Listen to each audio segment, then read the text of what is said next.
à tous et bienvenue dans cette édition, une édition en grande partie consacrée aux résultats des élections régionales. Un scrutin historique puisque pour la première fois à part entière mais qui reste encore trop méconnu au sein de la population. Mais nous débutons ce journal par ce procès exceptionnel qui s'est ouvert ce matin à Pointe-à-Pitre, celui de Yachting Caraïbes, plus connu sous le nom de Jet Sea. Les dirigeants de cette société de vente et de location de bateaux de luxe sont soupçonnés d'avoir détourné plus d'1 milliard de francs entre 1987 et 1993, 178 victimes se sont portées partie civile. Les autorités judiciaires ont donc prévu un dispositif exceptionnel qui pour l'heure tourne quelque peu à vide, comme nous le montre ce reportage d'Eric Schimpfling. Voilà pour la forme, reste maintenant le fond et c'est ce que nous allons tenter de comprendre avec vous. Eric Schimpfling, bonsoir. Bonsoir. Ce procès Jet Sea, c'est aussi le procès de la défiscalisation outre-mer et ses dérives. En effet, tout du moins dans sa version. Eric, pour toutes ces précisions. Souvenez-vous, jeudi dernier, c'était la journée nationale de l'audition. Pour faire suite à cette journée, le CERAC, une association de sourds et de malentendants, a mené aujourd'hui une action de sensibilisation sur la surdité. Quelques membres se sont rendus dans une école de D afin de promouvoir la langue des signes. Voici le reportage de Yasmina Yakou et d'Alfonso Martinez.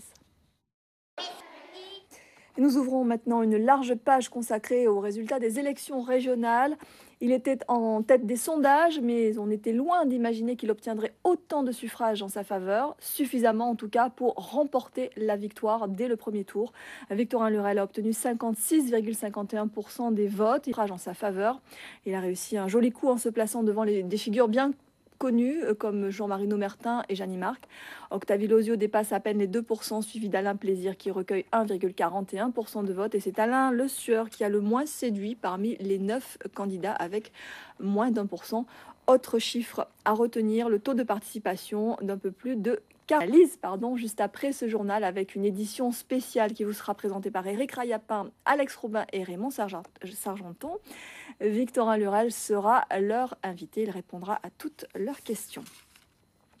La liste de la majorité présidentielle emmenée par Blaise Aldo et sur laquelle la ministre de l'Outre-mer Marie-Luce Panchard figurait en deuxième position arrive loin derrière, je vous le disais, avec 14,1% des voix. Elle ne recueille donc que 4 sièges sur 41. Battu dans son fief, Blaise Aldo, la tête de liste, s'est montré particulièrement discret après cette défaite. Il ne s'est exprimé que cet après-midi, un silence qui en dit long sur l'ambiance qui règne à droite aujourd'hui. Éric René, Daniel Quérin. Éric Jalton accuse le coup, lui aussi. Il proposait une alternative, mais qui n'a pas séduit l'électorat, pas suffisamment en tout cas.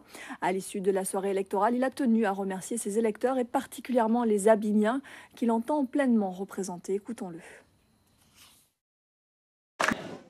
Autre réaction, celle de Jean-Marie Nomertin de Combat Ouvrier, qui se satisfait de son score de 3%, qu'il a doublé par rapport à 2004. Écoutons-le.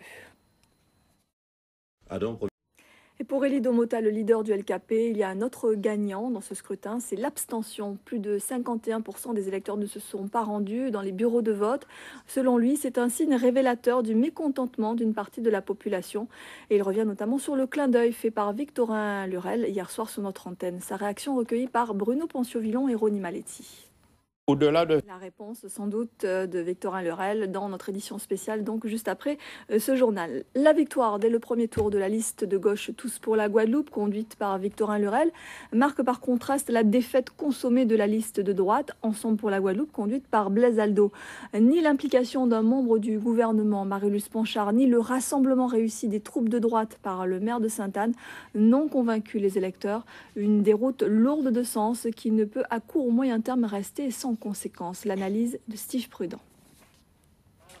Et la surprise de ce scrutin, c'est Cédric Cornet, encore inconnu il y a quelques mois. Âgé de 29 ans, il symbolise la jeunesse et le renouveau de la classe politique. C'est sans doute aussi pour ces raisons que près de 7% des électeurs lui ont donné leur voix.